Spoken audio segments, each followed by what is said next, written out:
I have 14 requests for committees to meet during today's session of the Senate. They have the approval of the majority and minority leaders. Duly noted. Thank you. Mr. President, I came to the floor today to discuss what are sadly the harmful impacts of ongoing partisan obstruction in the Senate. Earlier today at the Small Business Committee, our colleague Senator Cardin, who is chair of the Senate Committee on Small Business and Entrepreneurship, held a business meeting, I think about the fifth one, to try to advance the nomination of Mr. Dilawar Syed to be the Deputy Administrator of the Small Business Administration. As we know, the Small Business Administration is a very important agency, and under the best of circumstances, it does great work. But during this pandemic, for the past year, it has become absolutely indispensable as we try to address the continuing economic impact of COVID on our small businesses. And in order for it to operate effectively, in order for us to hold the agency accountable for administering the small business relief programs that Congress has designed and passed, we have an obligation to ensure that the Small Business Administration has a fully functioning and Senate-confirmed leadership team.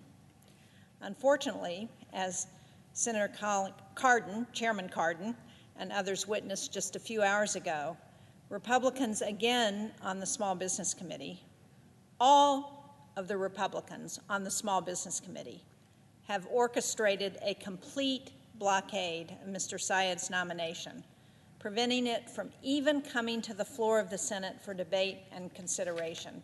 And what's so confusing, Mr. President, is that there doesn't seem to be a reason to the Republicans' objections to Mr. Syed. It keeps changing, and no one has raised any questions about Mr. Syed's competence or his experience or his suitability to serve as Deputy SBA Administrator.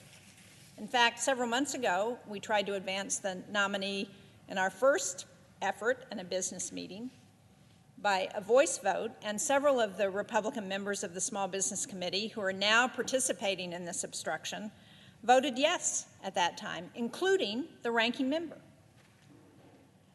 Now it appears that this boycott is part of a pattern by just a handful of members who simply want to stop any action that would allow the Biden administration to have a full complement of Senate-confirmed officials at critical federal agencies so they can then carry out their work as directed by Congress. And unfortunately, I would also note that this partisan brinkmanship and obstruction doesn't end with domestic and economic matters. I want to point out, again, the dangerously slow confirmation process of our State Department nominees and ambassadors.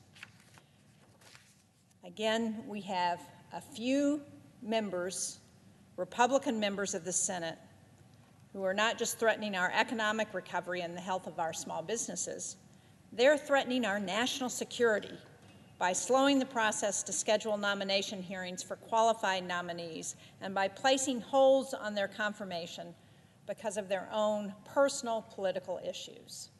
Now, I appreciate that some of those issues are very important. Nord Stream 2, I support. But holding these ambassadors, holding these State Department officials is not going to change what happens with Nord Stream 2. All it's going to do is make the United States less effective and less secure in the world. Today, only 30 ambassadors have been confirmed by the Senate. This administration had to wait over 200 days, 200 days for its first ambassador to be confirmed, compared to only 62 days for the previous administration. For the first 300 days of the previous administration, 55 State Department nominees were confirmed by the Senate. In the first 300 days of Biden's presidency, the Senate has confirmed 1/4 of that number. Actions speak louder than words. If our colleagues care about our national security, they would match deeds with words and swiftly confirm the 59 State Department nominees who are awaiting confirmation on the Senate floor.